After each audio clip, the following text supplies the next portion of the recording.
राजधानी दिल्ली में तब हड़कंप मच गया जब एक साथ 40 स्कूलों को बम से उड़ाने की धमकी मिली।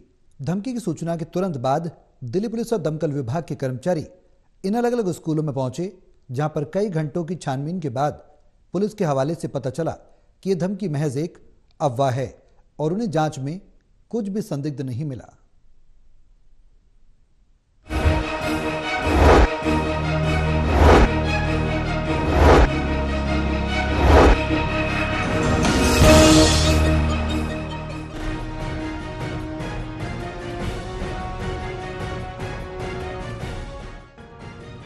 राजधानी दिल्ली में तब हड़कंप मच गया जब एक साथ 40 स्कूलों को बम से उड़ाने की धमकी मिली।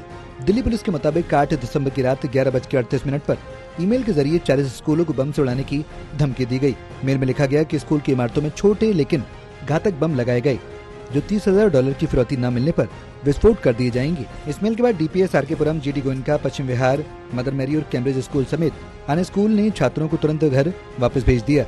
अभिभावकों से बच्चों को बस स्टॉप से लेने की अपील की गई। हालांकि राहत की बात यह रही कि यह धमकी महज अफवाह निकली, क्योंकि दिल्ली पुलिस द्वारा कई घंटों की जांच के बावजूद स्कूलों से कुछ संदिग्ध प्राप्त नहीं हुआ।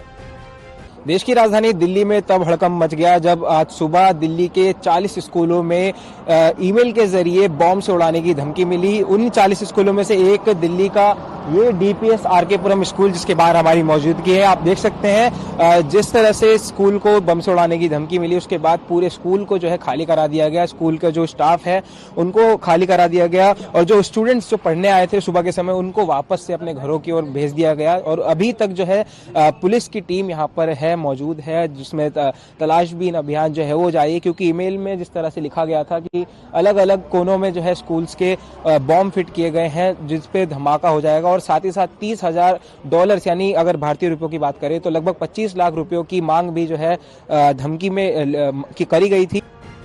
गौरतलब है कि हाल ही के महीनों में दिल्ली में इस तरह की धमकियां बढ़ी। इससे पहले एयरपोर्ट और होटलों में भी झूठी बम की धमकी दी जा चुकी है। इस मामले पर दिल्ली की मुख्यमंत्री आतिशी और आप नेता अरविंद केजरीवाल ने इस घटना पर चिंता जाहिर की। आतिशी ने ट्वीट किया कि दिल्ली में कानून व्यवस्था की ऐसी स्थिति पहले कभी नहीं देखी गई। वहीं अरविंद केजरीवाल ने केंद्रीय गृह मंत्री अमित शाह से जवाब देने की मांग की। मनीष सिसोदिया ने कहा कि ये सोचकर दिल दहल जाता है कि बच्चों को स्कूल भेजने में भी डर लगे। कहीं दिल्ली में ओपन फायरिंग की घटनाएं हो रही हैं चारों तरफ, और अब एक बार हो गया, 2 बार हो गया, लगातार हर बार इतनी घटनाएं हो गई कि स्कूलों में बम की धमकियां आ रही हैं। आज तो मैं देख रहा था, अभी मीडिया में चल रहा था कि 30,000 करोड़ की मांग कर रहा है। तो कोई लॉ एंड ऑर्डर जैसी कोई चीज बची है कि नहीं बची है? देश के गृह मंत्री कर क्या रहे हैं?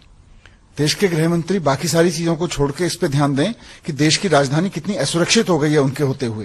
प्रधानमंत्री मोदी जी को भी इस पे ध्यान देना चाहिए कि देश की राजधानी कितनी असुरक्षित हो गई है और दिल्ली के लोग कितने डर के माहौल में जीने को मजबूर हैं अमित शाह जी के फेलियर की वजह से। उस पर उन्हें तुरंत संज्ञान लेना चाहिए और दिल्ली के लोगों का थोड़ा भरोसा बढ़े, लॉ एंड ऑर्डर में भरोसा बढ़े, लोगों को लगे कि अब रंगदारी नहीं हो रही है। अब इस घटना ने स्कूलों की सुरक्षा व्यवस्था पर सवाल खड़े कर दिए हैं। दिल्ली हाईकोर्ट ने पहले ही बम धमकियों से निपटने के लिए एक मानक संचालन प्रक्रिया एसओपी बनाने का निर्देश दिया था।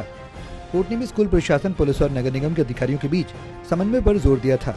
दिल्ली पुलिस का कहना है कि मामले की गहनता से जांच की जा रही है और धमकी देने वाले का पता लगाया जा रहा है।